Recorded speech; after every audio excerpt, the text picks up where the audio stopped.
కొన్ని వందల సంవత్సరాల నుండి మా అమ్మ చెప్పిందని, మా అమ్మమ్మ చెప్పిందని హిందువులు చాలా ఆచారాలను పాటిస్తూ వస్తున్నారు. చాలామంది ఈ ఆచారాలన్నీ ఒక చెత్త లాంటివని, మన పూర్వీకులకి ఏం పని లేక ఇలాంటి ఆచారాలు పెట్టారని అనుకుంటారు. కానీ వాళ్ళకు తెలీదు మన పూర్వీకులు అప్పుడుండే సైంటిస్టుల కన్నా స్మార్ట్ అని. ఆరోగ్యంగా ఉండటానికి ఏం చేస్తే మంచిది అనేది వాళ్ళకు బాగా తెలుసు. ఆ పద్ధతులన్నీ కాస్త ట్రెడిషన్స్లో పెడితే అందరూ ఫాలో అవుతారని అలా చేశారు. ఏంటి నమ్మరా? నేను ప్రూఫ్ లేకుండా ఏదీ మాట్లాడను. మీరు పాటించే హిందూ ట్రెడిషన్స్ వెనక చాలా సైంటిఫిక్ రీజన్స్ ఉన్నాయి. వాటి గురించి ఇవాళ మీకు ఒక మంచి క్లారిటీ ఇస్తాను. రెండు చేతుల్ని కలిపి నమస్కరించడం. మనం ఎదుటి వారిని గ్రీట్ చేయాల్సి వచ్చినప్పుడు రెండు చేతుల్ని కలిపి నమస్కరిస్తాం. దీని వెనుక ఉన్న నార్మల్ రీజన్ ఎదుటి వారిని గౌరవించడానికి ఇలా చేతులు పెట్టి నమస్కరిస్తాం. కానీ సైంటిఫిక్ రీజన్ మాత్రం మనం చేతులు కలిపినప్పుడు రెండు చేతుల మధ్య ఫింగర్స్ ఒకదానికొకటి టచ్ అయ్యి వాటి మధ్య ప్రెషర్ క్రియేట్ అవుతుంది. ఆ ప్రెషర్ ఫింగర్స్ లో ఉండే నర్వ్స్ ని తాకిద్ది. అప్పుడు నర్వ్స్ ఆ సిగ్నల్స్ని బ్రెయిన్కి, ఐస్కి, ఇయర్స్కి తీసుకెళ్తుంది. దానివల్ల ఆ వ్యక్తి మనకు చాలా కాలం గుర్తుంటాడు. అండ్ ఇంకోటి, ఎలాగో ఇద్దరి మధ్య ఫిజికల్ కాంటాక్ట్ ఉండదు కాబట్టి ఒకరి నుండి ఇంకొకరికి క్రిములు ట్రాన్స్ఫర్ కావు. ఆడవాళ్ళు కాళ్ళకు మెట్లు ఎందుకు పెట్టుకుంటారు? ఆడవాళ్ళు కాళ్ళకు మెట్లు పెట్టుకుంటే వాళ్ళకు పెళ్ళైనట్టు కాదు. దానికి ఒక సైంటిఫిక్ రీజన్ ఉంది. జనరల్గా ఆడవాళ్ళు కాలు యొక్క రెండో ఫింగర్కి మెట్టు పెట్టుకుంటారు. ఆ ప్లేస్లో ఒక స్పెసిఫిక్ నర్వ్ ఉంటుంది. ఆ రింగ్ వల్ల ఆ నర్వ్ మీద ప్రెషర్ క్రియేట్ అవుతుంది. ఆ నర్వ్ వల్ల యూటరస్కి కనెక్ట్ అయి ఉంటుంది. ఈ ప్రెషర్ వల్ల ఆ నర్వ్ ఎప్పుడూ కదలికలోనే ఉంటుంది. కాబట్టి వాళ్ళ యూటరస్ని ఇది గట్టిగా చేస్తుంది. యూటరస్కి బ్లడ్ బాగా సర్క్యులేట్ అయ్యి వాళ్ళని హెల్తీగా ఉంచుతుంది. ఇంకా వాళ్ళ మెన్స్ట్రువల్ సైకిల్ను రెగ్యులరైజ్ చేస్తుంది. సిల్వర్ గుడ్ కండక్టర్ కాబట్టి ఎర్త్లో ఉండే పోలార్ ఎనర్జీని వాళ్ళ బాడీకి కనెక్ట్ చేసి వాళ్ళని ఎప్పుడు ఎనర్జెటిక్గా ఉంచుతుంది. నదిలోకి కాయిన్స్ విసిరివేయడం. జనరల్గా నదిలోకి కాయిన్స్ విసిరివేస్తే అదృష్టం అని అంటారు.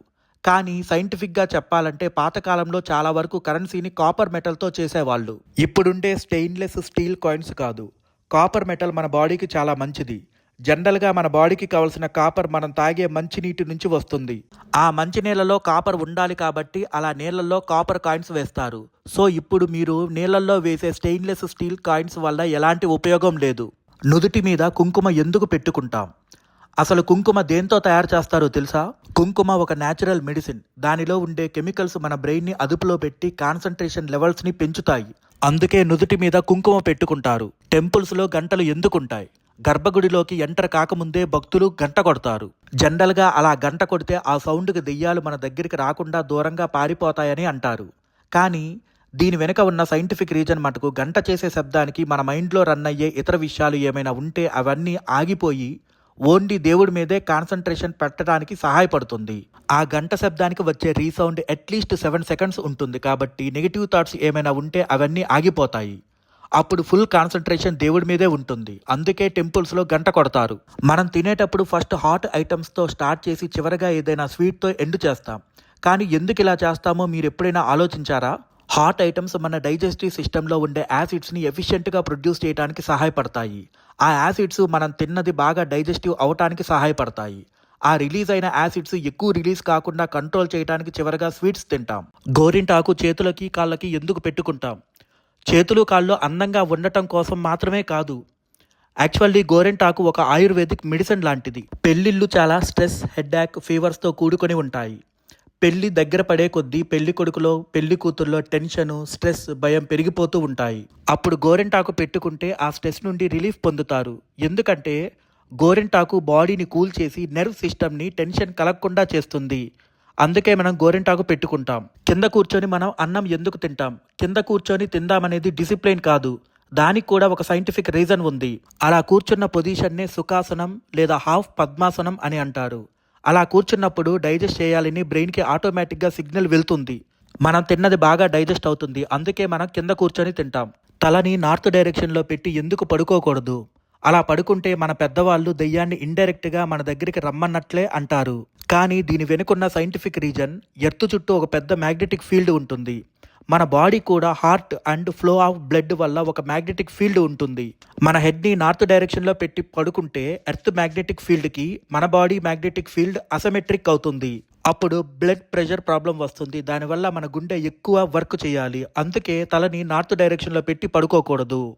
చెవులకి హోల్స్ ఎందుకు పెట్టుకుంటాం? చెవులకి హోల్స్ పెట్టుకోవడం మన ఇండియాలో సహజం. ఎందుకంటే అలా చేయడం వల్ల మన intelligence, thinking capability, decision making capability పెరుగుతాయి. ఇప్పుడు వెస్టర్న్ కంట్రీస్లో కూడా ఈ సంగతి తెలిసి వాళ్ళు కూడా చెవులు కుట్టించుకుంటున్నారు. చెవులు బోసిపోకుండా ఫ్యాషన్గా ఉండటానికి మాత్రమే కమ్మలు పెట్టుకుంటారు. ఉదయాన్నే సూర్యునికి నమస్కరిస్తే మంచిదని అంటారు. ఇది నిజమే. ఎందుకంటే పొద్దున్నే వచ్చే సూర్యుడి లైట్లో విటమిన్ డి ఉంటుంది. విటమిన్ డి బాడీకి చాలా మంచిది. అందుకే పొద్దున్నే సూర్యునికి నమస్కారం చేస్తారు. బ్రాహ్మణులు పిలకలు ఎందుకు పెట్టుకుంటారు? పిలక వేసుకునే ఏరియా దగ్గరే బ్రెయిన్కు సంబంధించిన మెయిన్ పార్ట్ ఉంటుంది. దాన్ని సేఫ్టీగా భద్రపరచుకోవడానికి ఆ ప్లేస్లో పిలక వేసుకుంటారు. మనం ఉపవాసం ఎందుకు చేస్తాం? దీనికి ఒక మంచి రీజన్ ఉంది. మన శరీరం 80% ఫ్లూయిడ్స్ అండ్ 20% సాలిడ్స్ కలిగి ఉంటుంది. అంటే ఎర్త్ లాగా.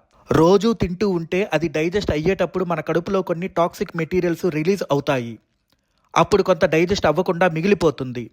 అప్పుడు కానీ ఉపవాసం ఉన్నామంటే డైజెస్ట్ అవ్వని ఫుడ్ అంతా డైజెస్ట్ అయ్యి స్టమక్ అంతా క్లీన్ అవుతుంది. అందుకే అప్పుడప్పుడు ఉపవాసం చేస్తుంటారు. పెద్దవాళ్ళ కాళ్ళకి ఎందుకు నమస్కరిస్తాం?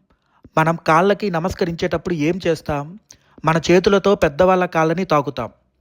చేతుల నుండి ఎనర్జీ తీసుకుంటాం, కాళ్ళ నుండి ఎనర్జీ ఇస్తాం. అంటే hands energy acceptors and legs energy givers.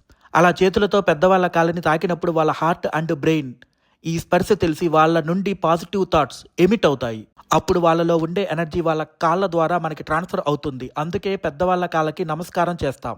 పెళ్ళైన ఆడవాళ్ళు పాపటి మధ్యలో కుంకుమ ఎందుకు పెట్టుకుంటారు? కుంకుమని టర్మరిక్ క్లేమ్ ప్లస్ మెర్క్యూరీ మెటల్ని కలిపి చేస్తారు. ఈ మెర్క్యూరీ మెటల్ బ్లడ్ ప్రెషర్ని కంట్రోల్ చేయడమే కాకుండా సెక్సువల్ డ్రైవ్ని యాక్టివేట్ చేస్తుంది. అందుకే పెళ్ళైన ఆడవాళ్ళు పాపటి మధ్యలో కుంకుమ పెట్టుకుంటారు. రావి చెట్టుకి ఎందుకు పూజ చేస్తారు? రావి చెట్టు ఒక్క దాని నీడక తప్ప ఒక నార్మల్ పర్సన్కి ఎందుకు పనికిరాదు. దానికి ఫ్రూట్స్ ఉండవు. చక్కగా ఉపయోగించుకోవడానికి దాని వెదురు కూడా అంత స్ట్రాంగ్గా ఉండదు. కానీ రావి చెట్టుకి ఎందుకు పూజ చేస్తాం? ఎందుకంటే రావి చెట్టు మాత్రమే మిగతా చెట్టులా కాకుండా నైట్ టైం కూడా ఆక్సిజన్ని ప్రొడ్యూస్ చేస్తుంది. ఇది మన పూర్వీకులకి తెలుసు. ఈ యూనిక్ ప్రాపర్టీ ఈ చెట్టుకు మాత్రమే ఉంది. అందుకే ఈ చెట్టుని కాపాడుకోవడానికి పూజలు చేస్తుంటారు. తులసి చెట్టుని ఎందుకు పూజిస్తాం? ఇది దాదాపు చాలా మందికి తెలిసే ఉంటుంది. తులసి ఆకులను రోజు తింటే మనకు చిన్న చిన్న డిసీజెస్ రాకుండా కాపాడుతుంది. హెల్త్ కండిషన్ని స్టెబిలైజ్ చేస్తుంది. ఇంట్లోకి పురుగులు దోమలు రాకుండా కాపాడుతుంది. ఇంకా తులసి చెట్టు ఉంటే పాములు ఇంట్లోకి రావడానికి ధైర్యం చేయవు. సో ప్రతి ఒక్కరూ మీ ఇంట్లో తులసి మొక్కను నాటడానికి ట్రై చేయండి. మనం విగ్రహానికి ఎందుకు పూజ చేస్తాం? ప్రార్థన చేసేటప్పుడు కాన్సన్ట్రేషన్ పెరగడానికి అలా పూజ చేస్తామని రీసెర్చర్స్ అంటారు. సైకియాట్రిస్టులు మాత్రం మనం విగ్రహాన్ని చూసేటప్పుడు మన థింకింగ్ అంతా విగ్రహం మీదే కాన్సన్ట్రేషన్ అవుతుందని అంటారు. ఆడవాళ్ళు గాజులు ఎందుకు ధరిస్తారు? గాజులు చేతులకు పెట్టుకుంటారో అక్కడే మన పల్స్ కూడా ఉంటుంది. గాజుల వల్ల వచ్చే కాన్స్టెంట్ ఫ్రిక్షన్ బ్లడ్ సర్క్యులేషన్ లెవెల్ని పెంచుతుంది. ఔటర్ స్కిన్ నుండి ఎమిట్ అయ్యే ఎనర్జీని బయటకు పోనివ్వకుండా గాజులు రౌండ్గా ఉంటాయి కాబట్టి మళ్ళీ తిరిగి బ్లడ్లోకి పంపుతాయి. మనం గుడికి ఎందుకు వెళ్ళాలి? పాజిటివ్ ఎనర్జీ ఎక్కడైతే ఎక్కువగా ఉంటుందో అక్కడ గుడి కడతారు. ఆ పాజిటివ్ ఎనర్జీ మెయిన్గా ఏ ప్లేస్లో అయితే ఉంటుందో అక్కడ దేవుడి విగ్రహాన్ని పెడతారు. మనం గుడి చుట్టూ క్లాక్ వైజ్ డైరెక్షన్లో తిరిగితే ఆ పాజిటివ్ ఎనర్జీని మన బాడీ అబ్జర్వ్ చేసుకుంటుంది. ఈ ప్రాసెస్ చాలా స్లో. అందుకే రోజు గుడికి వెళ్ళడం ద్వారా మన బాడీ పాజిటివ్ ఎనర్జీని స్లోగా అబ్జర్వ్ చేసుకుంటుంది. సో ఫ్రెండ్స్, నా ఎక్స్ప్లెనేషన్ మీకు నచ్చితే ఈ వీడియోని లైక్ చేసి మీ ఫ్రెండ్స్కి షేర్ చేయండి. Thank you all.